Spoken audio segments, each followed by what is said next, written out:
Operation Hannibal was a German naval operation involving the evacuation by sea of German troops and civilians from Courland, East Prussia, and the Polish corridor from mid-January to May 1945 as the Red Army advanced during the East Prussian and East Pomeranian offensives and subsidiary operations. The Soviet East Prussian Offensive by the Red Army's 3rd Belarusian Front under General Ivan Chernyakhovsky commenced on January 13, 1945 and, with Marshal Konstantin Rokossovsky's 2nd Belarusian Front, subsequently cut off East Prussia between January 23 and February 10, 1945. German Grand Admiral Karl Dönitz ordered General Admiral Oskar Kummetz as Naval High Commander, Baltic, and Rear Admiral Konrad Engelhardt, head of the Kriegsmarine's shipping department, to plan and execute the Rettungsaktion. Dönitz radioed a message to Gdynia in occupied Poland on January 23, 1945 to begin evacuations to ports outside of the Soviet area of operations.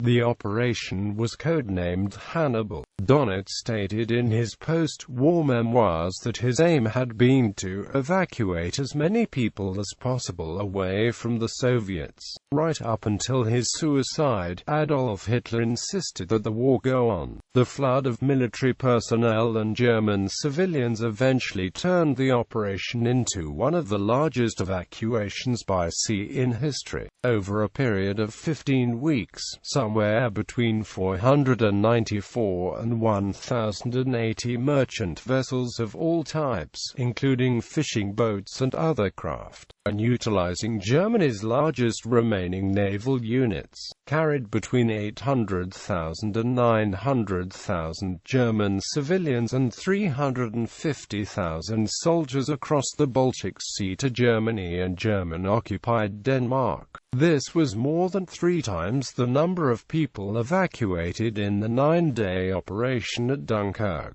Operations commenced on January 23, 1945. On January 30, Wilhelm Gustloff, Hansa, and the whaling factory ship Walter Rau left the harbour at Gdynia in occupied Poland, bound for Kiel. Hansa was forced to return to port with mechanical trouble, but the Gustloff, with more than 10,000 civilians and military personnel aboard, continued. She was torpedoed and sunk by the Soviet submarine S-13 off the Pomeranian coast, with possibly as many as 9,500 fatalities. Those on Walter Rau eventually made it to Eckernford. On February 9, Steuben sailed from Pillau with between 3,000 and 4,000 mostly military personnel on board, heading for Swinemund. She was also sunk by S-13 just after midnight. Only 300 survived. In early March, a task force composed of the heavy cruiser Admiral Scheer, accompanied by 3 destroyers and the T-36 torpedo boat, were giving cover to a German bridgehead near Wallen. During that operation, naval small craft evacuated over 75,000 soldiers and civilians who had been isolated in that area. They were taken to larger warships and other transports lying offshore. While a number of these transports were sunk, large liners such as Deutschland broke through and carried up to 11,000 soldiers and civilians each. During the night of April 4 to 5, a flotilla of small boats and landing craft evacuated over 30,000 soldiers and civilians from Oxhofte camp and took them to Hella. It is estimated that nearly 265,000 people were evacuated from Danzig to Hella during the month of April alone. On April 15, another large convoy consisting of 4 liners and other transports left Hella with over 20,000 soldiers and civilians. On April 16,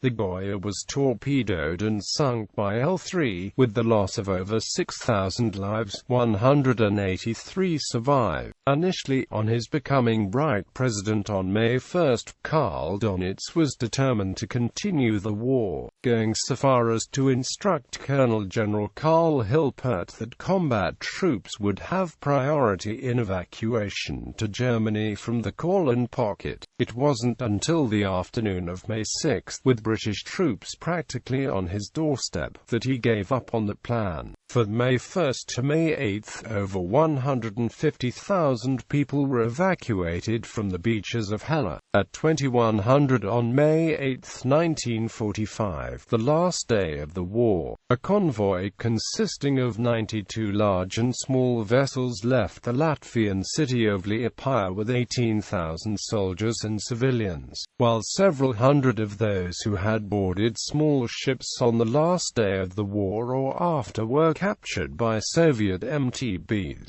Evacuations to the west continued for at least a week after all such movements were prohibited by the terms of the German surrender. Losses, in addition to the Goya, Wilhelm Gustloff, and General von Steuben, 158 other merchant vessels were lost during the 15-week course of Operation Hannibal.